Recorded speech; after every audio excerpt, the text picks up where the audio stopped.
introduce yourself and the title of your poster. Okay, my name is Feng. I'm currently an assistant professor at the Department of Biomedical Engineering at University of Connecticut, Stores. And the title of my poster is the simultaneous single unit recordings from peripheral nerve axons to reveal increased nerve conduction velocity by focused pulsed ultrasound. Okay, cool. And we were talking about this a little bit before we started recording. Okay. Basically, what were your findings, and what is the background of this? Well, ultrasound has been suggested as an effective neuromodulation modality as opposed to electrical stimulation, because there's obvious advantages of ultrasound, because it can non-invasively deliver energy underneath the skin without doing surgeries, without putting electrodes into the body. And there is also controversy about the effect of ultrasound on peripheral nerves. And some in the literature, some suggesting that the ultrasound can increase the neural activity, and while the other papers suggested the other way. And then the metrics they used to assess those effects was the compound action potentials, which was not very sensitive. And what we proposed to do and what we reported here is a method that is much more sensitive. We try to record the action potentials coming from individual axons, which is called single unit recordings. And this allows us to precisely evaluate and assess the effect of ultrasound in nerve conduction, in neurotransmission in the peripheral nerves. And so what did you find? Is it increased or excited? What we found is ultrasound by itself is not able to evoke any neural activities in the peripheral nerves. Instead, by turning on the ultrasound, the nerve conduction velocity gets increased. And this increase is pretty rapid. Once we turn it on, the conduction velocity increases dramatically. And then once we turn it off, the conduction velocity goes back to normal.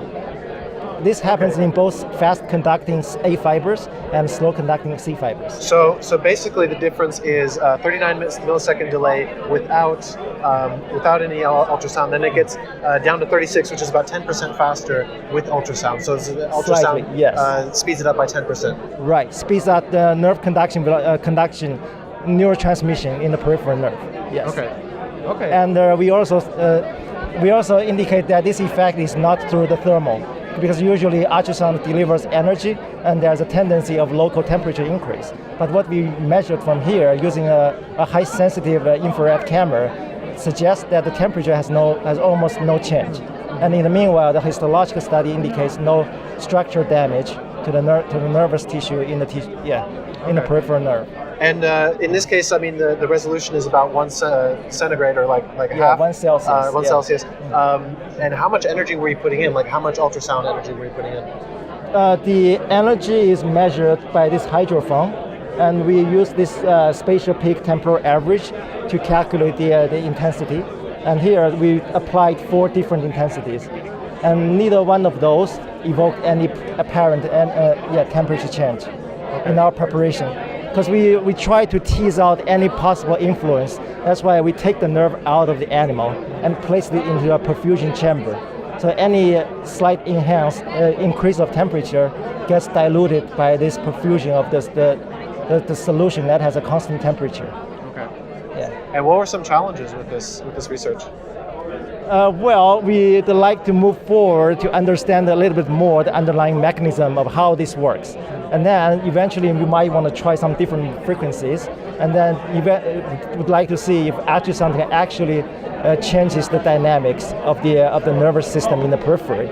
In that way, we might be able to apply that into the clinic, to solve some real problems. Yeah. So far, we are right at the first step to resolve the controversy about ultrasound and then see its effect on the peripheral action potential transmission. Yeah. Okay, very cool. Yeah. Very cool. Yeah, thanks. Thank you so much. Any final thoughts? Anything else that you want to add? Yeah. Well, Minnesota is a great city. I always enjoy coming here. Yeah, this is my second time here. Oh, nice. Yeah. Very cool. And the steak is great. Cool. Thank you. Yeah.